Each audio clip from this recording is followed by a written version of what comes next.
Okay, time to get started. Good morning, everyone. It's Kerry Jeffrey from Emotional Autoimmunity coming to you live from Melbourne, Australia on this very foggy and humid summer morning. It's 8 o'clock in the morning, my time. And I do these every week at the same time, so you're always going to know when to tune in. And I'm just going to be talking about different things that will be of interest to you with a chronic illness, because they're the things that you've told me are the things that are the biggest issues for you when it comes to chronic illness. So I've been going through communication stuff for the last 3 weeks. So we've talked about how to have conversations with your doctor to get the best results. Talked about how to talk to your partner and gain their cooperation and support. And then last week I talked about how to deal with friends and family. And so you can have a look for that on my YouTube channel, or just search if you're on your computer. When you're on this page, have a look at the tab under videos and you'll see it there. But otherwise, all my videos are saved over at my YouTube channel. But something a little bit different today. I got a very interesting message from one of the readers or followers of this page. And I'm going to read you out what she had to say, and then I'm going to have a bit of a talk about it. And if you are watching, please say hi in the comments. Tell me where you're watching from, because it's always good to know that somebody is watching rather than feel like I'm talking to myself over here. And if you've got any questions at any time, please ask them in the comments and I'll answer them at the end, or you can put them in the comments later and I'll be happy to try and answer them for you. The only thing that I can't answer is to give personal individual advice. I don't do that. I only give talk about general things on the page, because all of my personal communication is for my clients. Well, hi Renita, how are you going? Thanks for watching. Okay, let's get on to what this person had to say. So she says, hi, Kerry. Why don't people talk about the good things that can come from chronic illness? My partner and I were real type A's. We had high-profile jobs and we were work-focused until I got MS. It changed everything for us, but in many ways, it changed it for the better. We have changed our lives and slowed down and enjoy the moment so much more, and our relationship has grown so much closer. I have left so many groups and unliked pages because all they seem to focus on is the misery and the symptoms, and it all feels so negative and toxic at times. I often feel frustrated at those who want to stay stuck in victim mode and not even try to help themselves, and attack you if you even dare to suggest to look for a positive or try something outside of prescription medications. Even with the difficulties of MS, I actually feel like it's made me a better person. And while I wouldn't willingly choose it, I'm grateful that it happened. I would love to know your thoughts on this. So, Anonymous, what you're talking about is something that I have heard. Something that I've heard from a lot of other people in a lot of specific illness Facebook groups and pages. And a lot of people say that if you try and step outside of what they believe, or step outside of what sort of recovery that they believe is possible, then you do get attacked and they do try and drag you down. And I know from my own experience early on that I was looking for support groups to gain information about Hashimoto's and how I could help myself. And it very quickly became overwhelming because there were so many people in misery and there were so many people struggling. And it was really scary for someone like me who was like newly diagnosed to see people going through all of this horrific stuff and experience so much disability and so much pain, and seem to be getting worse and becoming more disabled. And so the only strategy I could come up with was just to dip in and get the information that I wanted and then get out, because to stay in there when I was already feeling so low, I felt like I was drowning and just getting dragged down into that negativity. And I saw a lot of helplessness, and I saw a lot of people who felt like victims, a lot of people just looking for any sort of help and support that they could find, and they were looking for it from their doctors, and they couldn't seem to find that at all. And a lot of Facebook support groups can be very dogmatic, and it has to be their way, and if it's not their way, then they don't want to know about it. And if you do anything differently, you know, they'll take a specific diet, or they'll take a specific supplement. Like for Hashimoto's iodine, there's iodine groups where people take iodine, and if it's not working, then it must be something you're doing wrong. So if, you know, the diet's not working for you, it must be something that you're doing wrong. So they can be very limiting places, because when people latch onto something that they believe is what's going to save them, then that's all they believe in, and they become very dogmatic about it, and it can take on an almost cult-like or religious-like feel to it, which is really uncomfortable. And yeah, there are a lot of people that do focus on the negatives and do focus on feeling stuck, but you can only meet people where they are, right? You can only, people will not change, in my experience, people will not change until the misery and the pain of being stuck where they are becomes too unbearable for them.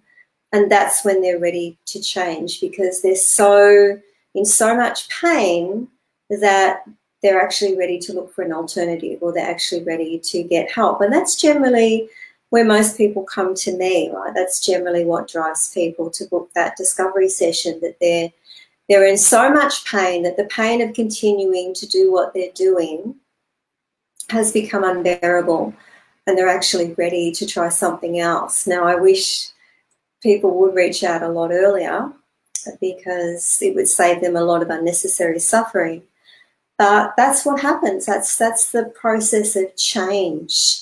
And some people are able to adapt more easily than others. So for you, Anonymous, as you said, you and your partner were very type A personalities, so you were very work-focused. It sounds like that was your life. You're in that circle where everybody's go, go, go, and it's all about career and it's all about achievement, and the two of you are doing that together. But that's like a hamster wheel after a time, you know. It's just exhausting, and you start to burn out. And so sometimes something like a chronic illness can offer you a way out to an actual better life that is richer and fuller. And chronic illness has a way of helping you, or clearing you, to look at everything in your life that's going on with fresh eyes. It gives you an opportunity to evaluate your relationships. So if you've been, for example, a people pleaser all of your life, and all you've ever done is try and anticipate the needs, and everybody else's feelings are more important than your own, and you know, you're always doing for others and always looking after others, and you're at the bottom of your list, right, of priorities, when chronic illness forces you to stop that, you're going to see who the real people in your life truly are, the ones who really care for you, rather than the ones that have, in a sense, been using you because they know that you will always put them first, or you will drop everything to do things for them. And it's the same with your work. You know, when you were feeling healthy and you had energy, then you might have been in a really difficult job, or one that you didn't really enjoy, or one where there was a culture of bullying, or another sort of a toxic work culture. But hey, you had the health so you could deal with it. But suddenly when you don't have that health and your energy is a limited resource, then it causes you to really look at that job and say, you know, well, is this really what I want to do? Is this how I want to live for the rest of my life? Do I want to be using all of my valuable energy to do this, right? And I think overall there is more of a focus on the so-called negativity of the chronic illness, because that's what's front of mind with people. That's their suffering. Most people are suffering. And that was, you know, one of the most overwhelming things for me, as I said before, because I had to stay off the internet and out of as many Facebook support groups as I could, because it just became overwhelming and I just was not in the right frame of mind to deal with it. That there are so many people suffering who have never been told or never got the idea that there is actually anything that they can do to help themselves, even in some small way. And so definitely there is, you know, it's probably 80% more focus on symptoms and pain and depression and misery and suffering than there is on positive things, because when you're in misery, when you're suffering, you don't want to hear about anybody being positive about this. You don't want to hear that, oh my God, somebody's actually grateful for this disease because it gave them something in their life. Like, that just sounds ridiculous. Like, how could anybody be possibly grateful for this horrible thing that's happened to their life? But if you get a copy of my Moving Through the Grief of Chronic Illness model, you're going to find that most people get stuck in the first 3 phases. So they're going to either get stuck in depression or denial, right? So depression makes you feel completely hopeless and helpless. You can't think of anything positive. You don't want to do anything. You can't focus on anything. You withdraw from people. Depression causes like a flattening in all of the moods. And, you know, I think a lot of depression in chronic illness is actually caused by the inflammation of the autoimmune disease, because it does affect the brain. And it does affect your ability to think, and it does limit your range of emotions and expression. So most people get stuck there, and most people get stuck in denial, which means they say things like, I'm not going to let this into my life. I'm not going to let chronic illness be part of my experience, because that means it's going to win. Right? And, you know, I'm a fighter, and you know, so I'm not going to accept this. I'm just going to push through, and then eventually they end up in a massive crash and maybe in a hospital, and the whole cycle starts again.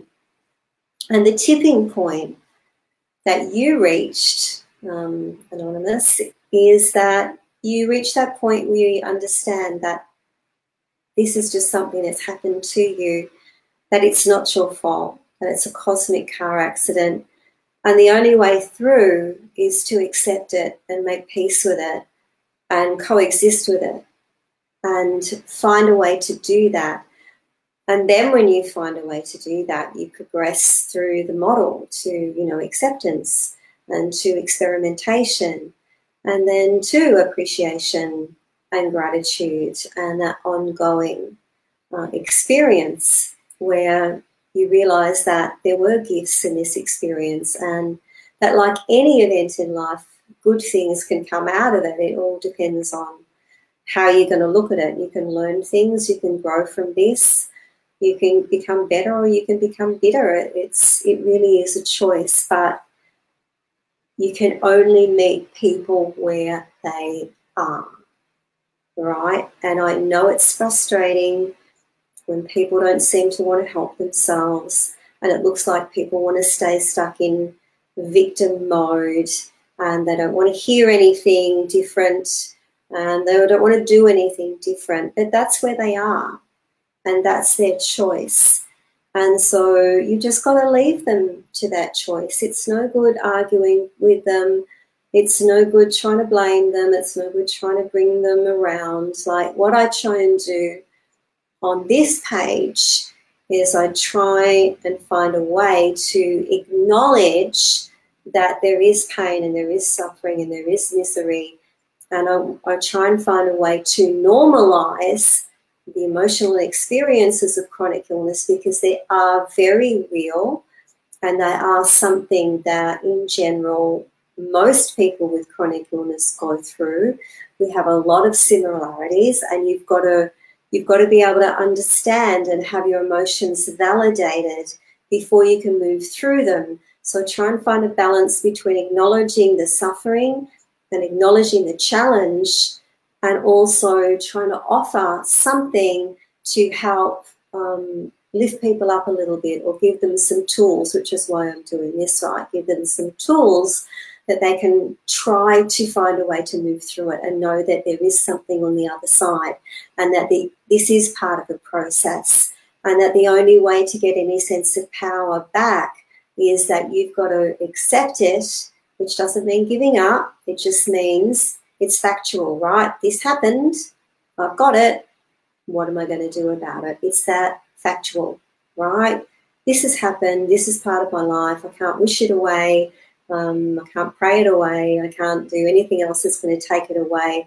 I can fight it. I can resist it. I can deny it, but it's not going to go away. So the only way through is to face it, to go through the grief, to go through the emotion, to let myself feel it, and then come out the other side, and to see that there are things that you can do to change how you feel, and change how you deal with it, and change how you experience it. But you've got to be ready to take that step. And a lot of people, unfortunately, will not get there. That's just the way it is. I wish I could help everybody in the world, but people have got to be willing to change, and people have got to be willing to accept help. And as I said before, you've got to meet them where they are. So am I grateful for what happened? Well, yeah, I wouldn't be sitting here talking to you now if it hadn't have happened to me. It's changed my life for the better in a lot of ways. My self-care now, the way I look after myself, is better than it has ever been in my entire life. I respect my body a lot more. I put myself first. I really nourish myself and nurture myself. Really look after myself now. And in many senses, even with chronic illness, I'm probably healthier than I've ever been in my life, which sounds weird, right? But you've got to remember that I had 50-something years of disordered eating and, abusing my body with sugar and carbohydrates, and I used to smoke, and I used to drink, and I used to hate myself, and there was a whole lot of things going on. And so chronic illness has given me an opportunity to really stop and reevaluate my life and think about what I want to do. And I didn't know if I was going to recover health or not. I didn't know if I was ever going to get out of disability. I didn't know if I'd ever work again. But, would I willingly choose it? Like, hell no. Nobody would willingly choose this experience. I wouldn't have wished it on my worst enemy. It was horrendous. It still is horrendous at times. But there are many positives that's going to have come out of it for me, and that's what I choose to focus on, is the positives. As I said, I wouldn't be sitting here talking to you now. I wouldn't know about chronic illness. I wouldn't be able to relate to what you're experiencing at all, because it wasn't part of my existence. So yes, you've got to accept the fact that, there is a lot of negativity. There are a lot of pages and groups that seem to focus on the negativity and the symptoms and the woe is me and all of that. But like draws like, right? And I think there's stages that we all go through, and that is one of the necessary stages of grieving. And some people will stay there forever and other people won't. But change is challenging, and until you're actually ready to change, which means you've got to get to a place where the pain of staying where you are with what's going on is greater than the fear of change. And that's the way the process happens. So I hope that answered your question. It is a complex one. And it's all where you are and where your focus are. And definitely you're not the only person that I've heard from that said, in many ways their life has gotten better, or some really good benefits have come out of their experience of chronic illness, and that's been better relationships and new careers and new experiences and more appreciation. But unfortunately, that is not everybody's experience, and it will not be everybody's experience. So if there's any questions, please feel free to ask them now. So what have we got? Laurie from Scleroderma Scoop says, I'm actually grateful for scleroderma. Yes, I'd 100% give up the physical effects it's had on my body, but the person I've become and the life I have now are such a gift that I might not have had to come to this early in life without scleroderma. And yeah, I agree completely, Laurie. You know, it has made me a better person in a sense in many, many ways. You know, I feel wiser, I feel more empathic, I feel more understanding, I feel like I've grown.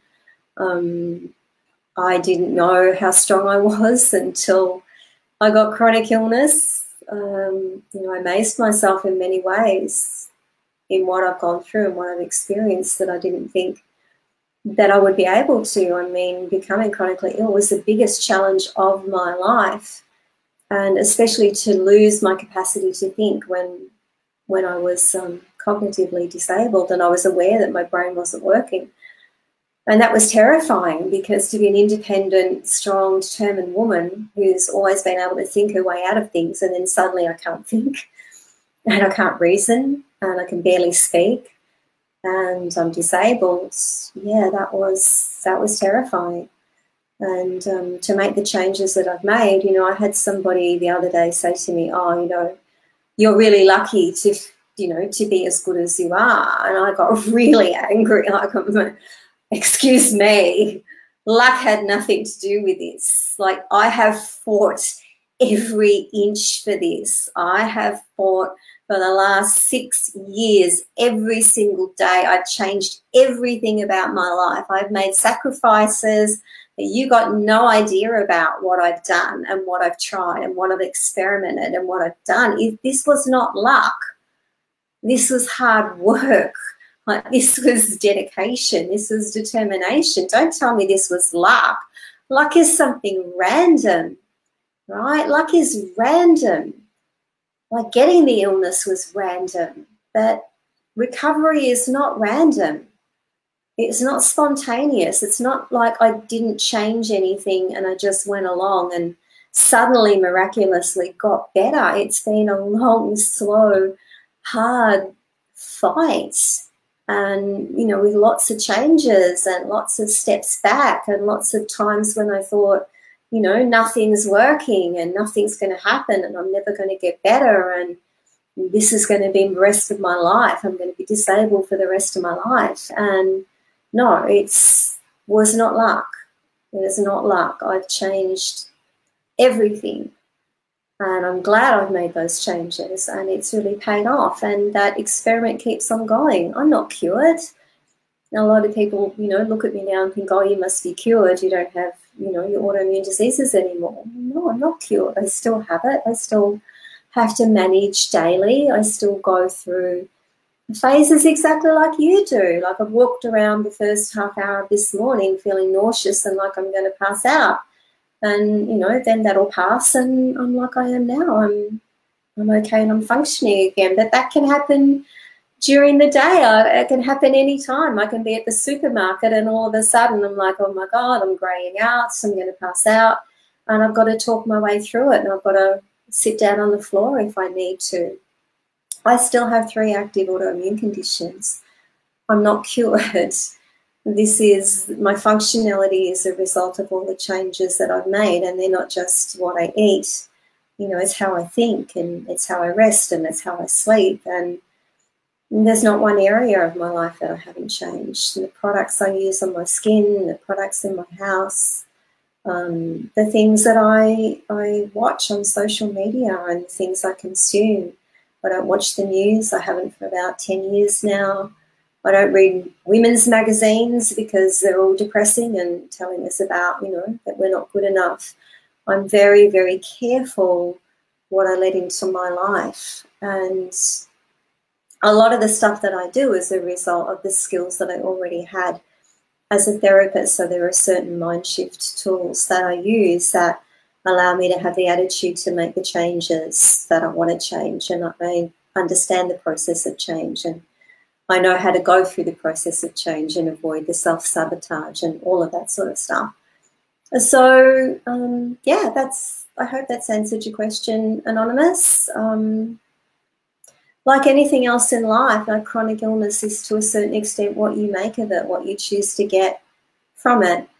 That if you find, and this is what I do, if you find people that are stuck in the negativity and they're stuck in victim mode, or they're feeling so overwhelmed, or they're feeling so hopeless, they're feeling so helpless, they can't find someone to help them or give them direction, they're not willing to listen to any suggestions, or they're not willing to think that they can help themselves, or they've tried to help themselves and it didn't work, so they've given up. Well, you've just got to respect that that's where they are. Right? That's where they are, and there's not much you can do about that. So it's better just to skip over that, right? So don't be in groups that are negative, and do exactly what you've done, Anonymous. Like, unlike pages, unlike get out of groups, or as I did, if there's specific groups that have one really good area of knowledge that you want, like for me, which was, using a natural desiccated thyroid and understanding my thyroid lab tests and things, I would just go in there, get the information that I needed and go out, that I wouldn't read all the other stuff that was going on or attempt to help, because you can't help people who aren't ready to be helped. That's the way it is. And they have a right to be there, and I respect that. So people will get out of it what they're going to get out of it. It's fantastic that you and your partner have been able to, get so much good out of it and have such a good relationship. And sometimes it does take something major happening in your life, like something that will really come along and shake you up to make you realize that you've been on the wrong path and you're not valuing what's truly important in life. And that is really a blessing, right? Even if it came along in a bit of a poisonous package, it really is a blessing. So any questions? Ask them now.